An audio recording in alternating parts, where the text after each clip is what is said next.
हैं।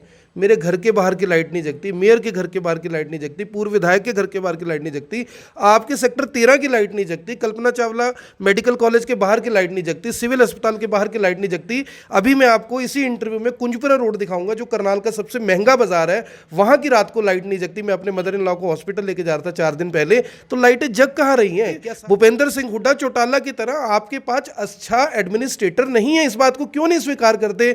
डीसी साहब जिस घर से निकलकर स्टेडियम में जाते हैं, रास्ते की लाइटें नहीं जगती। आप बताइए डीसी से ऊपर कौन है करनाल में? अगर डीसी भी काम नहीं देख सकते, कमिश्नर काम नहीं देख सकते, मेयर काम नहीं देख सकते, आप काम नहीं देख सकते, मैं नहीं देख सकता, तो फिर देखेगा कौन?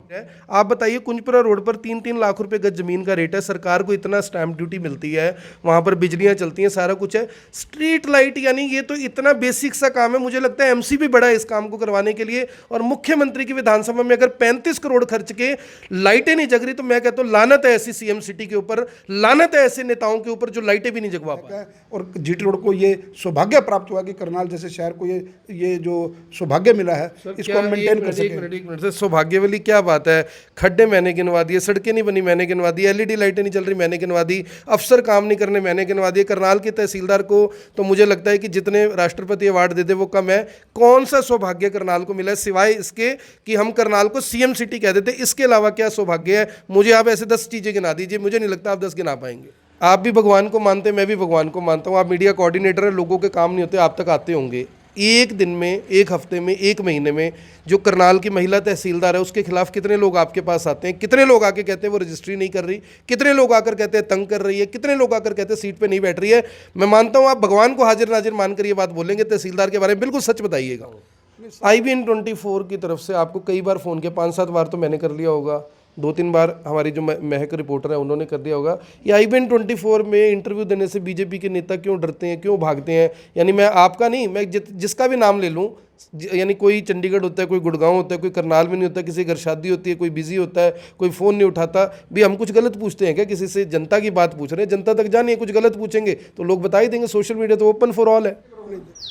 नमस्कार, मैं हूं आकर्षण उपल और इस समय आप ये सीधी तस्वीरें देख रहे हैं IBN 24 पर। जज साहब के सर में तो गड़बड़ है, उसे जल्दी ठीक कर देंगे। ये मुद्दा पिछले 2 दिन से काफ़ी ज़्यादा सुर्खियों में था। हालांकि हरियाणा के मुख्यमंत्री मनोहर लाल खट्टर ने जब ये बयान दिया उसके बाद शायद उन्हें ऊपर से फ़ोन आया, या फिर उन्हें भी ये बात समझ आ गई कि इस तरह का बयान देना आगे चलकर उनके लिए बड़ी मुसीबतें खड़ा कर सकता है, तो उन्होंने इस बयान पर माफ़ी भी मांग ली। लेकिन मनोहर लाल खट्टर जो कि हरियाणा के मुख्यमंत्री हैं, करनाल के विधायक हैं, वो रह रहकर इस तरह के बयान क्यों देते हैं? करनाल की स्थिति इतनी दर्दनाक क्यों है? सड़कों के हालात इतने खराब क्यों हैं? घरों के बाहर लगी 35 करोड़ रुपए की LED लाइट्स क्यों नहीं जगती? इन सब सवालों का जवाब लेने के लिए आज हम पहुंचे हैं जगमोहन आनंद के पास, जो कि मुख्यमंत्री मनोहर लाल खट्टर के काफ़ी नज़दीकी हैं, मीडिया कोऑर्डिनेटर हैं। सबसे पहले उनसे बात कर लेते हैं। जगमोहन जी, सबसे पहले IBN 24 पर आपका स्वागत है।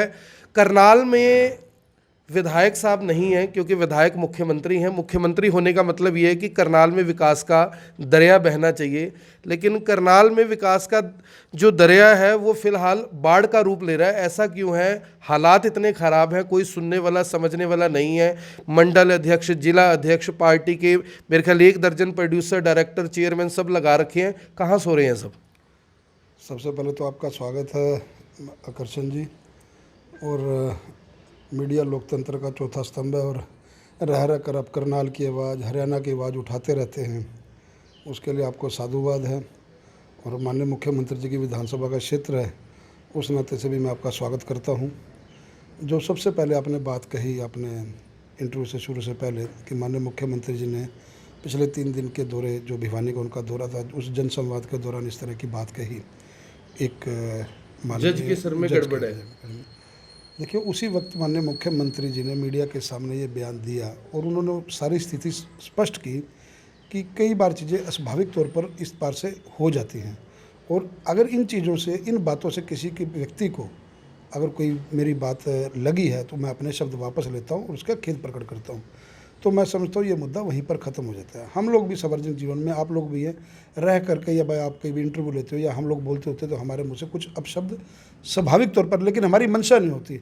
तो मैं समझता हूँ इसको उसके साथ जोड़ करके देखना चाहिए। जब मुख्यमंत्री जी ने अपने शब्द वापस ले लिए हैं और बड़ी सहजता के साथ, उनके ऊपर कोई दबाव नहीं था, तो मैं नहीं समझता उसके ऊपर कोई मुद्दा हो। जहाँ तक आपने करनाल की स्थिति के बारे में बात की, चाहे वो सड़कों की हो, चाहे वो एलईडी लाइट्स की हो, चाहे वो खड्डों की हो, चाहे बारिश में पानी का भरा हो, तो पिछले 8 सालों में देखा होगा आपने, जो कांग्रेस के राज में करनाल की स्थिति थी, उन चीज़ों में काफ़ी सुधार हुआ। काफ़ी नहीं, मैं कहूँगा बहुत सुधार हुआ।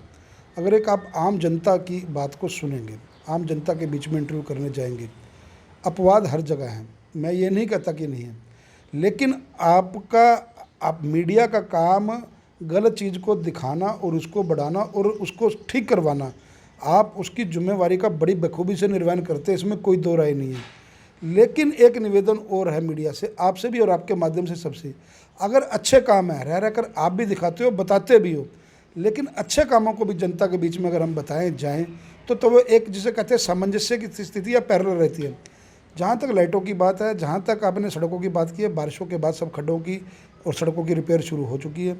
एलईडी लाइट्स का मैं लगातार आपकी फेसबुक को फॉलो करता हूँ, लगातार आपकी न्यूज़ को देखता रहता हूँ, रह कर आप भी बात करते हो, चाहे वो एक्सीएन हो, चाहे वो जेई हो, हम लोग भी उनके संपर्क में रहते हैं।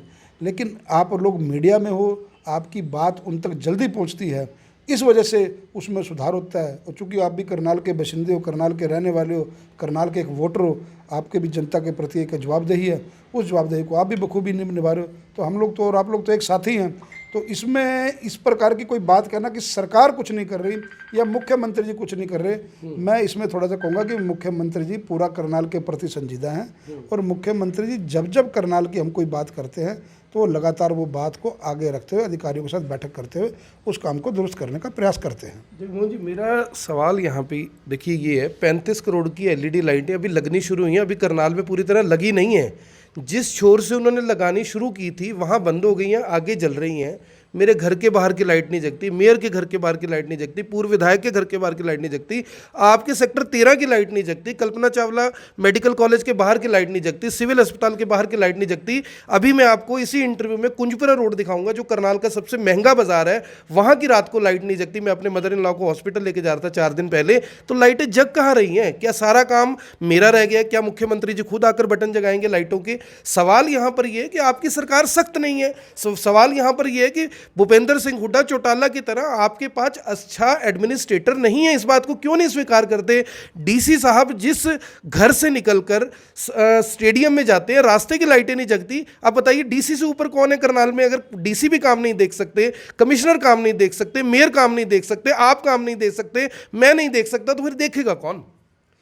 नहीं, जिस तरह से आपने जो बात कही है कि डिप्टी कमिश्नर के यहाँ की लाइट नहीं है और जिस प्रकार से आपने कहा भी लाइटें जगनी शुरू हुई, इसमें कोई टेक्निकल फॉल्ट हो सकता है कि देखिए जब पूरे करनाल में टेक्निकल फॉल्ट हो गया। 35 करोड़ लगा के भी टेक्निकल फॉल्ट भी अड़ा हुआ है काम। अभी 35 करोड़ की लाइटें लग रही हैं, अभी वो लग चुकी हैं, ऐसी बात नहीं है। उन लाइटों को अभी लगने का काम, कहीं कोई टेक्निकल चीज़ें हैं, कहीं टेक्निकल खराबी है, लेकिन आपके माध्यम से मैं करनाल की जनता को आश्वस्त करता हूँ, निगम कमिश्नर अभी नए ज्वाइन किए हैं, बड़े इफेक्टिव पर्सन है, करनाल में पहले भी आईएएस ट्रेनिंग में भी रहे हैं, उनसे भी मेरा संपर्क लगातार रहता है। उनसे इस मुद्दे के ऊपर जब से मैं आपकी मीडिया की रिपोर्ट देख रहा हूँ तो सुधारात्मक सुधार जो उनसे हैं, एक मूलभूत सुविधाएं जो करनाल की वासियों को मिलनी चाहिए, उसमें हम कितना अच्छा प्रयास कर सकते हैं, ये मुद्दा जरूर उनके मैं समक्ष रखूंगा। ये देखिए 31 मार्च को सुबह 4:56 की तस्वीर है सर। 31 मार्च को सुबह 4:56 पे कुंजपुरा रोड की तस्वीर है। आप बताइए, कुंजपुरा रोड पर 3-3 लाख रुपए गज जमीन का रेट है, सरकार को इतना स्टैंप ड्यूटी मिलती है, वहां पर बिजलियां चलती हैं, सारा कुछ है। स्ट्रीट लाइट, यानी ये तो इतना बेसिक सा काम है, मुझे लगता है एमसी भी बड़ा है इस काम को करवाने के लिए। और मुख्यमंत्री की विधानसभा में अगर 35 करोड़ खर्च के लाइटें नहीं जग रही, तो मैं कहता हूँ लानत है ऐसी सीएम सिटी के ऊपर, लानत है ऐसे नेताओं के ऊपर जो लाइटें भी नहीं जगवा पा रहे। नहीं, देखिए, मैं जहाँ तक आपकी बात है, मैं इन शब्दों पे नहीं जाऊँगा कि भाई देखिए मैं एक इंटरव्यू के बीच में बैठा हूँ, लेकिन अगर करनाल का कोई दर्द है, करनाल की कोई इस प्रकार की मतलब जो जिसे कि मैं ये कहूँगा कि समस्या है और वो नहीं सुधर रही है, तो आपके माध्यम से मैं करनाल की जनता को विश्वास दिलाता हूँ, माननीय मुख्यमंत्री जी जल्दी 10 तारीख को करनाल में आने वाले हैं। इन सारे मुद्दों की मैंने सूची बनाई हुई है, उनसे मैं पिन टू पिन सारी डिस्कस करके इनमें जितना जल्द हो सकता है इसमें सुधार करवाएंगे। चलिए, जगमोहन जी करनाल के ही रहने वाले हैं, पुराने बीजेपी के नेता हैं और यानी बीजेपी में काफ़ी अच्छा होल्ड रहा है इनका। लोग इनको मुख्यमंत्री मनोहर लाल खट्टर से पहले का जानते हैं, मैं भी उनसे पहले का जानता हूँ। जगमोहन जी, करनाल की ऐसी 3 सड़कें बता दीजिए जहाँ पर आप 200 मीटर चले और आपको एक भी खड्डा ना दिखे। 3 सड़कें करनाल की कोई भी बता दीजिए। अब देखिए, आपने इस प्रकार का प्रश्न करा कि भी कोई भी ऐसी सड़क बता 3 दीजिए। सड़कें सिर्फ। देखिए, 3 सड़कें कहीं ना कहीं को डेवलपमेंट वर्क हो, उस वजह से अगर कोई खड्डा डल गया हो, उसको सुधार करना मैं नहीं ठीक कर सकता या प्रशासन नहीं ठीक कर सकता। नंबर 2, अभी बारिशें, अभी आपके होते होते बारिशें चल रही हैं, लगातार बारिशें चल रही हैं, पूरा पूरा दिन बारिशें रही हैं, खड्डा होना स्वाभाविक है। लुक की सड़क बनती है तो खड्डे होने भाई। आप 3 सड़कों की बात करें, कोई 3 सड़कें मत 200 मीटर या 300 मीटर चल करके आप कहें कि कोई खड्डा ना हो, इस प्रकार का देखिए ये कोई चैलेंज नहीं है। हम उन चीज़ों को सुधार कैसे करें, हमारा चैलेंज वो है। अगर कोई प्राकृतिक आपदा इस प्रकार की हो, कोई बारिश आ जाए, कोई इस प्रकार का कोई सुधार हो, कोई मान लो रोड कटिंग हो जाए, कोई लाइट लगाने के लिए खड्डा किया जाए, वो चीज़ें हमारे कंट्रोल से बाहर होती हैं। लेकिन हमारा प्रयास ये रहता है कि करनाल की जनता को हम अच्छे से, जब सीएम सिटी, हमारे करनाल को सीएम सिटी का दर्जा मिला है, माननीय मुख्यमंत्री यहाँ से विधायक है और जीटी रोड को ये सौभाग्य प्राप्त हुआ कि करनाल जैसे शहर को ये जो सौभाग्य मिला है, इसको हम मेंटेन कर सकें। एक मिनट से सौभाग्य वाली क्या बात है? खड्डे मैंने गिनवा दिए, सड़कें नहीं बनी मैंने गिनवा दी, एलईडी लाइटें नहीं चल रही मैंने गिनवा दी, अफसर काम नहीं करने मैंने गिनवा दिए। करनाल के तहसीलदार को तो मुझे लगता है कि जितने राष्ट्रपति अवार्ड देते वो कम है। कौन सा सौभाग्य करनाल को मिला है सिवाय इसके कि हम करनाल को सीएम सिटी कह देते? इसके अलावा क्या सौभाग्य है? मुझे आप ऐसे 10 चीज़ें गिना दीजिए, मुझे नहीं लगता आप 10 गिना पाएंगे। नहीं, मैंने आपको जैसे आपने सारी चीज़ें तो गिनवा दी। अच्छे काम अगर आपने कोई आपके ही चैनल पर अच्छे काम भी बहुत आए, अच्छे सिस्टम बहुत आए। आज कल्पना चावला मेडिकल कॉलेज है, अगर इतना बड़ा कॉलेज बना और उसमें भूपेंद्र सिंह हुड्डा नहीं बस जो अच्छी चीज़ें 640 करोड़ तो वो अप्रूव करके थे ना, आपने तो रिबन फीता काटा है। तो वो फीता वो काट जाते हैं, फीता उन्होंने क्यों नहीं काटा? ये बात नहीं है। पश्चिमी बाईपास की जो सौगात है, आगे की डेवलपमेंट है, 6 लेन का हाईवे निकल रहा है, और जिस प्रकार से रेलवे रोड पर आप देखते थे गोडे गोडे पानी का भराव होता था, उनको बड़ी पाइपलाइंस के अंदर अपना ड्रेनेज की उनकी व्यवस्था की है। ऐसे असंख्य काम हैं। अब मैं बात अगर उनके तरीके से बात करूँ, इतना काम जो है जनता के प्रति, अगर हम उनको लेकर के चलें, आज नौकरियों की बात है, पहले नौकरियां बिकती थी, जो मर्जी पैसे दो लग जाए। मुझे बताओ कभी आपने मुद्दा उठाया? या मुझे एक बात का जवाब दो। अब पिछले 3 दिन से माननीय मुख्यमंत्री जी जनसंवाद करने के लिए भिवानी गए हुए थे। जनसंवाद के बीच में आपने भी मीडिया के माध्यम से देखा है, वो एक व्यक्ति खड़ा होकर के कह रहा है कि हमारी गली के 12 बच्चे लगे बिना खर्ची और पर्ची के। किसी भी मीडिया ने उस चीज़ को हाईलाइट किया? अगर मुख्यमंत्री जी ने कोई इस प्रकार का बयान दे दिया, उसको तो पूरे हरियाणा के अंदर क्या पूरे देश के अंदर हाईलाइट कर दिया। और एक व्यक्ति खड़े होकर के कह रहा है कि भी मैंने हमारी गली के 12 बच्चे लगे बिना खर्ची और बिना पर्ची के, और गरीब आदमी के बच्चे लगे। उसको किसी भी मीडिया की जिम्मेवारी नहीं मिली कि ऐसे मुख्यमंत्री के सामने गांव पूरा इकट्ठा है और वो उस चीज़ की तारीफ कर रहा है और उसको भी हाईलाइट करे। देखिए, कमी नहीं, ये है कि मीडिया की गलती है सारी, सरकार की कोई गलती नहीं। मीडिया की गलती बिल्कुल नहीं निकाल रहा। मैं ये कह रहा हूँ हमारे अच्छे काम को सराहा जाए, हमारे बुरे कामों को, हमारे जो जनता के प्रति हम जवाब दे रहे हैं, उन कामों को अगर हम नहीं कर रहे हैं, लगातार आप उठाओ। बायस नहीं हो, किसी चीज़ को बायस करके ना काम की बात है ना जगमोहन जी, वेटेज की बात है। फिर तकड़ी में बाहर किस चीज़ का ज़्यादा है, अच्छे कामों का ज़्यादा है या माड़ो कामों का ज़्यादा है? मैं ये नहीं कह रहा, जहाँ पे अच्छे काम होते हैं। आपने एक वीडियो शेयर किया था कि मुख्यमंत्री जी ने 2500 रुपये एक बुजुर्ग को पेंशन दी थी, वो हमने दिखाई थी, आपने उसे शेयर भी किया था, मुझे याद है। और भी बहुत सारे काम ऐसे मुख्यमंत्री जी ने किए। कई बार सड़क पे चलते हुए किसी गरीब आदमी को, फड़ी वाले को मिले थे, वो भी हम दिखाते हैं। ऐसे तो जैसे बुरे काम बहुत सारे छूट जाते हैं, गलत काम बहुत सारे छूट जाते हैं, सही भी छूट जाते होंगे, लेकिन सवाल यहाँ पर करनाल से संबंधित ये है सर, भूपेंद्र सिंह हुड्डा के रोहतक को, इस बात को आप स्वीकार करें या ना करें, लेकिन रोहतक के लोग याद करते हैं कि भूपेंद्र सिंह हुड्डा ने रोहतक का विकास किया। हम क्यों नहीं याद कर सकते? हम क्यों नहीं कह सकते कि मुख्यमंत्री जी ने करनाल को ऐसा बना दिया शायद कोई बना ना पाता? भूपेंद्र सिंह हुड्डा जी ने सारी नौकरियां रोहतक दे दी थी। करनाल के लोगों को क्या करनाल में कहाँ मिली नौकरी? नहीं, करनाल के मैं आज मुख्यमंत्री जब बनता है वो पूरे हरियाणा का होता है। जब हरियाणा एक हरियाणवी एक की बात करते हैं तो पूरे हरियाणा की बात करते हैं। आज जब सारी डेवलपमेंट रोहतक थी, सारा काम रोहतक था, नौकरियां सारी रोहतक में दी जाती थी, तो हम लोगों का ये मुद्दा, यही मीडिया का मुद्दा था। सरकार क्यों बदली गई? सरकार इसीलिए बदली गई ना कि सारा काम रोहतक, सड़कें बननी है रोहतक, ड्रेनेज होनी है रोहतक, लाइटें लगनी है रोहतक, नौकरियां देनी है रोहतक, मतलब कोई बंदर बांट का काम है तो रोहतक। हमारा जो हिस्सा था, हमारे जो अधिकार थे वो भी रोहतक के। आज एक ऐसा मुख्यमंत्री आया जिसने करनाल के ऊपर ये क्वेश्चन मार्क तो नहीं, आज वो कोई है तो नहीं कहता कि सारी नौकरियां करनाल में दे दी, सारी अपना नौकरियां पंजाबियों को दे दी, सारी नौकरियां सारी जिम्मेवारी पंजाबियों को दे दी, सारा जो डेवलपमेंट है वो करनाल के अंदर कर दी। ऐसा कुछ नहीं है। देखिए, मुख्यमंत्री जी ने जात पात से ऊपर उठ करके काम किया, और हमेशा से मुख्यमंत्री को जितना मैं जानता हूँ, उनकी सोच और एक निहायत शरीफ आदमी है, लेकिन उस शराफत को एक गलत ढंग से पेश कर करके और उनको एक इस प्रकार प्रकार की उनकी छवि क्रिएट करने की कोशिश की जा रही है सारी मीडिया के अंदर कि मुख्यमंत्री जी का कंट्रोल नहीं है या मुख्यमंत्री जी की बात नहीं है। मैं इस चीज़ को अपवाद मानता हूँ। मुख्यमंत्री जब सख्त होते हैं तो मैंने उनके काम का तरीका भी देखा, उनके गुस्से का पात्र मैं भी रहा हूँ। अगर मैं भी कोई गलत काम कर रहा हूँ और अगर कहीं मुझे लगता है कि भी ये मेरे से गलत हो गया तो उन्होंने मेरे को भी नहीं बख्शा, या मेरे को या मेरे जैसे किसी भी सामान्य कार्यकर्ता को भी नहीं बख्शा। सर, प्रशासन की बात आ गई, प्रशासक की बात आ गई। आप कह रहे हो कि हम मीडिया उनकी छवि ऐसे दिखाता है कि वो एक अच्छे एडमिनिस्ट्रेटर नहीं है।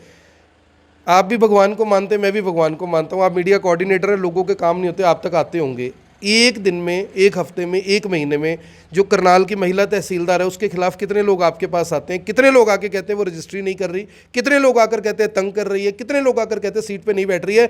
मैं मानता हूँ आप भगवान को हाजिर नाजिर मानकर ये बात बोलेंगे तहसीलदार के बारे में, बिल्कुल सच बताइएगा।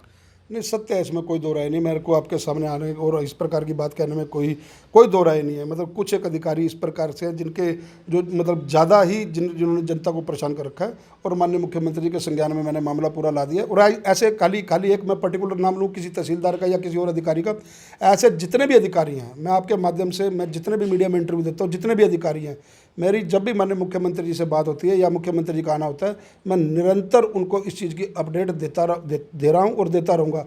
अधिकारी अपने काम में सुधार लाने का प्रयास करें।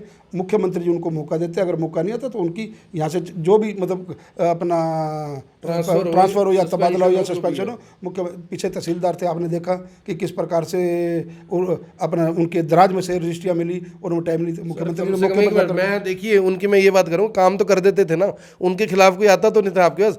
उनको आपने सस्पेंड कर दिया, हटा दिया, गिरफ्तार करवा दिया, बड़ा अच्छा किया। जो करप्ट है उसके साथ यही होना चाहिए। लेकिन ये तो श्रीमती जी काम ही नहीं करते किसी का। लोग तंग कितना है, यानी अब तो ये हालात हो गए भी मीडिया मौके पे पहुंचता है तो काम शुरू होता है वहां पर जाके। ये डर आप लोगों का क्यों नहीं है वहां पे? आप तो बैठती सेक्रेटरीट में है। हमारी एक सीमा होती है। देखिए आकर्षण जी, किसी भी एक व्यक्ति की कोई सीमा होती है, एक सीमा के तहत ही काम किया जाता है। चाहे वो कोई कार्यकर्ता हो, चाहे वो सरकार के अंदर कोई पार्ट हो, उसकी एक सीमा होती है। उस सीमा के तहत हमारा मतलब हमारे तो संस्कार इस प्रकार के हैं कि हमें अपनी भाषा पर और अपने काम करने के तरीके के ऊपर संस्कारी तरीके से जाना चाहिए। लेकिन फिर भी मैं अपनी दबंगाई के लिए मशहूर हूँ। मैं आपको स्पष्ट बात कहूँ, क्योंकि मुझसे इस प्रकार का कोई मतलब जिसे कि ढिलमुल रवैया मुझे को बर्दाश्त नहीं है। लेकिन कुछ चीज़ें कंट्रोल में रख करके काम करनी पड़ती है, और ये भी इसका भी जल्द सुधार हो जाएगा। इसका भी मैंने इलाज करने के लिए माननीय मुख्यमंत्री जी तक अपनी बात पहुँचा दी है। जगमोहन जी, आपने भी कहा मैं जब भी मीडिया में इंटरव्यू देता हूँ मैं अपनी बात रखता हूँ।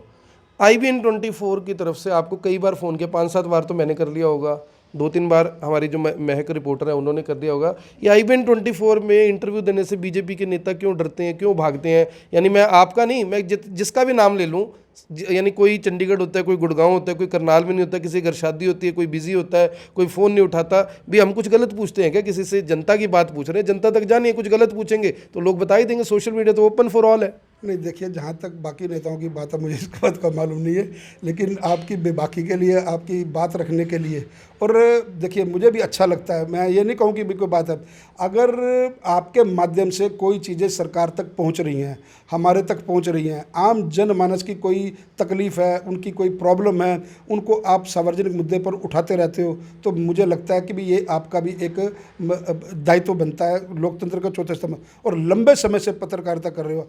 भारतीय जनता पार्टी का राज तो पिछले लगभग 9 साल से है। मैं तो आपको पिछले 30 वर्षों से जानता हूं, और आपके साथ बचपन से लेकर के यहाँ तक पहुँचे हैं। और आपकी मैंने कार्यप्रणाली को एक सिंपल अखबार से लेकर के आपके पिताजी के समय से, मतलब उस समय से मैंने उनके साथ भी काम किया, उनको देखा, और आज आप यहाँ इतने फॉलोअर्स के साथ पहुँचे हैं, तो ये अपनी पत्रकारिता के कारण ही पहुँचे हैं। तो इसके लिए भी आपको धन्यवाद है। लेकिन जहाँ तक इंटरव्यू का बात है, मैं जहाँ तक अपनी बात करूँ, कारण कई बार व्यस्तता होता है, मुझे कोई परहेज नहीं है। चाहे कोई पार्टी के लिए पत्रकार गलत लिखता है, चाहे पार्टी के लिए नेगेटिव लिखता है, चाहे पार्टी के प्रति बायस है, अपनी बात रखने के लिए मेरे किसी के साथ संबंध खराब नहीं है, ना मेरे आपके साथ, ना और करनाल की किसी मीडिया के साथ या हरियाणा की मीडिया के साथ। मैं बड़ी बेबाकी के साथ उनको बात रखता हूं, और इस प्रकार की बात बाकी जो कोई नेता हैं उनकी वो जाने। लेकिन आज भी आप मेरे भाई हैं और आगे भी रहेंगे। मतलब व्यक्तिगत तौर पर जो मैं एक सम्मान आपका या पत्रकार समाज का करता हूं, वो मेरे दिल में है, वो इज़्ज़त मेरे दिल में, वो मेरे से कभी दूर नहीं हो सकती। वो तो बात खैर नहीं छुपी हुई, अमूमन आपसे बात होती है, कहीं मदद की ज़रूरत भी होती है, तो आपने कभी अपने कदम पीछे नहीं खींचे। आखिरी सवाल है, वो थोड़ा सा निजी है, अगर आप इजाज़त दे तो। एक सोशल मीडिया पर बड़ी ज़बरदस्त चर्चा चल रही है आजकल चर्चा है राघव चड्ढा की, जो कि आम आदमी पार्टी के राज्यसभा सांसद भी हैं, पावरफुल लीडर हैं, हालांकि एज में शायद मुझसे थोड़ा सा कम है लेकिन पावरफुल लीडर हैं। ये चर्चा चल रही है कि जगमोहन आनंद के कुछ रिलेशन में है, पीछे कुछ फोटोज़ भी वायरल हुई थी, उसमें प्रियंका गांधी भी आई हुई थी। वो क्या मामला था पूरा? क्योंकि सोशल मीडिया पर अफवाह होना एक अलग बात है और अफवाह पर विराम लगाने के लिए सवाल पूछना एक अलग चीज़ है। नहीं, देखिए, जहाँ तक प्रियंका गांधी जी की या और अपना और भी कांग्रेस के कुछ लीडर थे, तो वो मैं आप स्पष्ट कर दूं यहाँ पर कि पिछले दिनों मेरी धर्म बहन पंजाब केसरी की जो मालिका किरण चोपड़ा जी, वो मेरी धर्म बहन बनी हुई है। अश्विनी चोपड़ा जी जब यहाँ से सांसद का चुनाव लड़े तो हम लोगों ने एक मतलब एक निजी संबंध, पारिवारिक संबंध जिसको, वो बन गए। तो उनके बच्चों की अभी शादी थी, तो वहाँ पर शादी में ब्याह में हर प्रकार के लोग, बीजेपी के भी नेता उसके, और वो पोस्ट मेरी खुद फेसबुक पे मेरे द्वारा की गई। ये नहीं कि किसी सीआईडी ने या किसी और कार्यकर्ता ने वायरल की हो। तो वो मेरी फेसबुक पर मतलब मेरे द्वारा ही या मेरे कार्यकर्ता, मेरा जो ऑपरेटर उसके द्वारा ही पोस्ट की गई। तो मैं नहीं समझता कि भी निजी संबंधों को इस प्रकार के कई लीडर्स हैं, माननीय मुख्यमंत्री जी स्वयं हैं, मतलब वो विधानसभा में जब बैठते हैं, कोई सत्र होता है तो सब लोग भोजन इकट्ठे, चाहे वो हुड्डा जी हों, तो चाहे वो अभय चौटाला जी हों, तो इस प्रकार के नेता। तो मैं नहीं समझता इन चीज़ों को, इनको तूल देने की कोई बात है।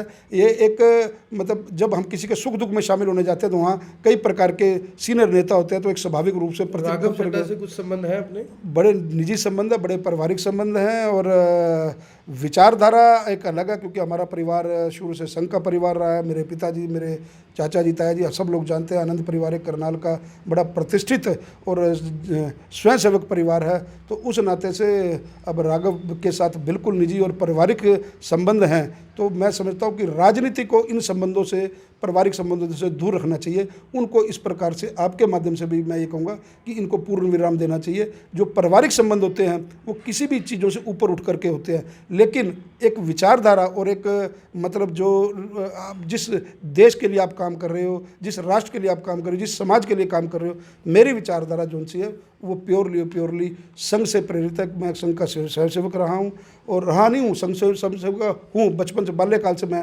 स्वयंसेवक हूँ। मेरा परिवार, मेरे पिताजी लगातार अपना शाखा में जाते रहे। उन दिनों पुराना मीरा घाटी के अंदर बुगला मल्ले में हम रहते थे।